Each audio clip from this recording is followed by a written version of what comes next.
एक बड़ी खबर एनबीसीसी पे आई कि महाराष्ट्र सरकार के साथ इस कंपनी ने करार किया और जो एमओयू साइन हुए हैं वो 6000 करोड़ के हैं। क्वांटम बहुत बड़ा है। अनूप कुमार मित्तल साहब ऐसे मौजूद हैं, चेयरमैन एनबीसीसी के। सर बहुत शुक्रिया अपना समय जी बिजनेस को देने के लिए। एक तो ये जो ऑर्डर है, जो एमओयू साइन किया है महाराष्ट्र सरकार से, आपने इसकी थोड़ी डिटेल समझाएं सर।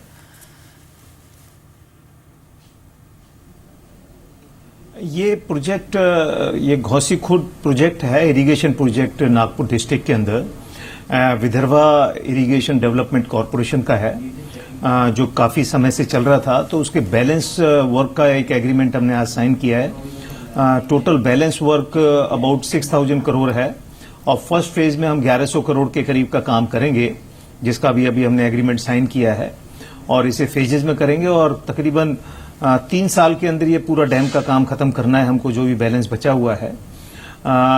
ये वर्क के बारे में अगर बात करें तो कुछ कैनाल्स हैं जिनको बनाना है, कुछ डैम के स्ट्रक्चर्स हैं जिनको बनाना है, कुछ हैबिटेशन थी उनकी रिहेबिलिटेशन और उनका इंफ्रास्ट्रक्चर क्रिएट करना है। तो कुल मिला के ये इस तरह का काम है और आज एग्रीमेंट साइन करने के बाद इमीडिएटली हम शुरू करेंगे। ये प्रोजेक्ट मैनेजमेंट कंसल्टेंसी की एक दायित्व एनबीसीसी को दिया गया है महाराष्ट्र गवर्नमेंट ने और इसको हम 18 महीने में फर्स्ट फेज का काम खत्म करेंगे। इसके बाद फेजेज में 3 साल में टोटल डैम खत्म होना है। चलिए, लेकिन मार्जिन कितने होंगे सर इस प्रोजेक्ट से आप एक्सपेक्ट कर रहे हैं?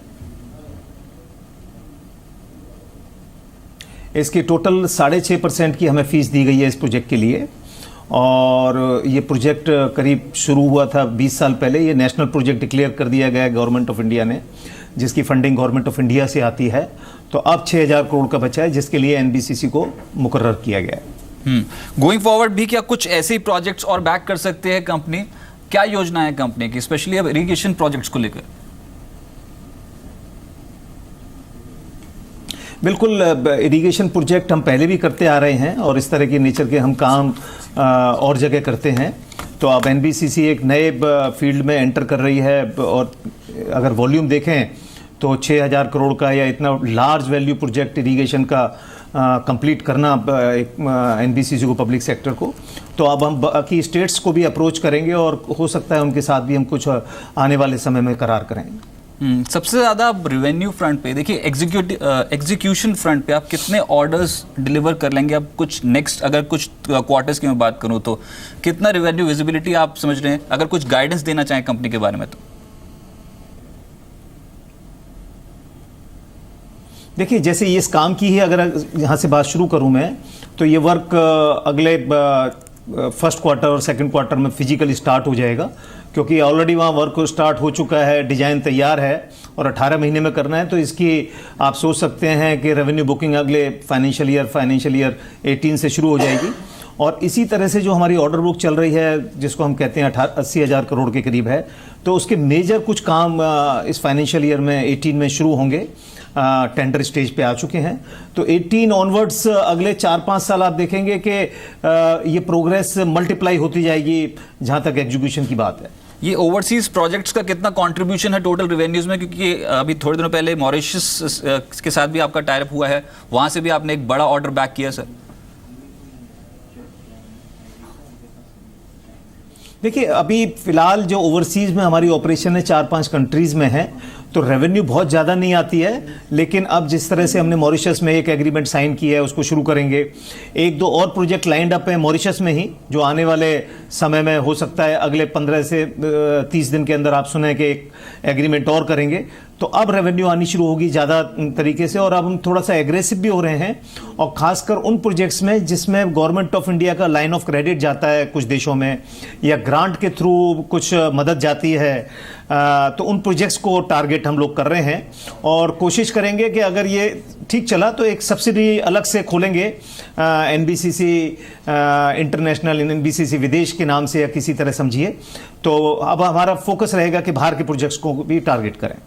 अच्छा, पोस्ट यूपी इलेक्शंस अब कंपनी की ग्रोथ ट्रैजेक्टरी आप कैसे देखते हैं? और इनफैक्ट डिफरेंट स्टेट्स में, स्पेशली यूपी जैसे जो राज्य है, वहां पर अब कितनी और पकड़ मजबूत होती नजर आएगी एनबीसीसी के? वहां पर अब टारगेट्स क्या हैं, रेवेन्यू और ऑर्डर क्या इनफ्लो आप और बढ़ता हुआ देखते हैं?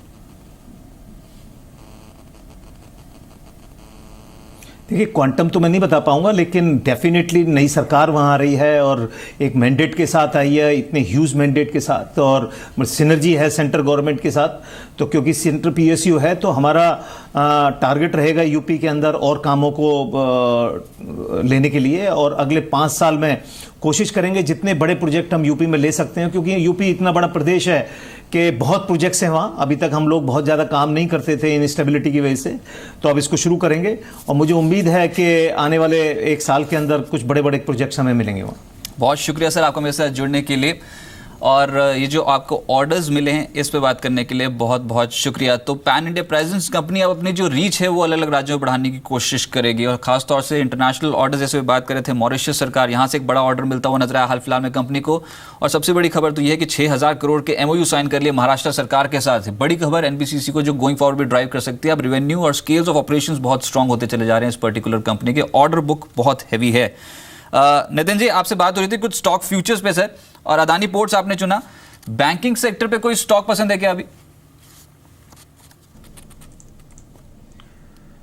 देख रहे हैं बैंक्स में आज के कंसोलिडेशन के बाद हमें लग रहा है कि 1-2 दिन में मूव आना चाहिए, और आज जो प्राइवेट बैंक है उसमें सबसे ज्यादा ओपन इंटरेस्ट इंडसइंड बैंक में ऐड हो रहे हैं, और इंडसइंड बैंक में चार्ट्स के हिसाब से भी ब्रेकआउट है, करीब 8% का ओपन इंटरेस्ट एडिशन है। तो हमें लग रहा है कि इसमें एक बार 470 का टारगेट मिलना चाहिए, और स्टॉप लॉस हम लोग 1350 का रखेंगे। सर कुछ स्टॉक्स एक्टिव हुए थे, सिंटेक्स, वोखार्ड और कावेरी सीड, बेहतर ट्रेड इन तीनों में से कौन सा? एक बार तीनों के चार्ट स्ट्रक्चर्स देख के बताएं, कावेरी सीड, सिंटेक्स और वोखार्ड।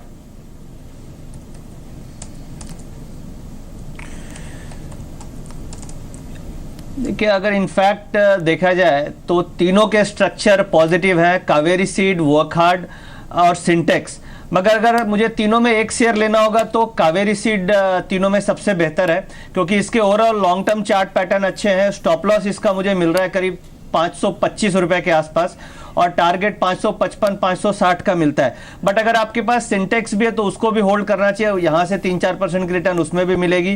कावेरी सीड भी पॉजिटिव लग रहा है। वर्कहार्ड में भी फार्मा में थोड़ा पॉजिटिव मोमेंटम बनना चालू हुआ है, बट वर्कहार्ड से ज्यादा अच्छा और विंडो फार्मा के चार्ट्स हैं। चलिए, बहुत शुक्रिया नितिन जी आपको मेरे साथ जुड़ने के लिए और मार्केट्स पे अप्रोच बताने के लिए। फिलहाल मार्केट्स पे ट्रैक्शन पॉजिटिव है, और जैसे भी कुछ ये 3 स्टॉक्स बताया था आपको, सिंटेक्स, कावेरी सीड और वोखार्ड, ऐसे स्टॉक्स पे इसमें ट्रेडर्स का फोकस कंप्लीटली दिखाई दे रहा है। अच्छे वॉल्यूम गेन्स यहाँ पर देखने को मिल रहे हैं। लेकिन अब बात करते हैं कमोडिटी मार्केट की, और आज के सत्र में कमोडिटी मार्केट पे सबसे ज्यादा फोकस है वो है सोने चांदी की कीमतों पे। निचले स्तरों से एक बाउंस बैक मिला, बहुत स्ट्रांगली टूटते हुए आ रहे थे, लेकिन आज बहुत स्ट्रांग बाउंस बैक, और ये बिल्कुल विपरीत स्थिति है। ब्याज दरें बढ़ गई यूएस इकोनॉमी में, आमतौर पे गोल्ड और सिल्वर में गिरावट देखने को मिलती है, लेकिन आज निचले स्तरों से एक रिकवरी और 1.5% ऊपर आया, यानी कि अब 430 रुपये ऊपर सोने में कारोबार हो रहा है, और चांदी में भी 900 पॉइंट्स ज्यादा की गेंस दिखाई दे रही है।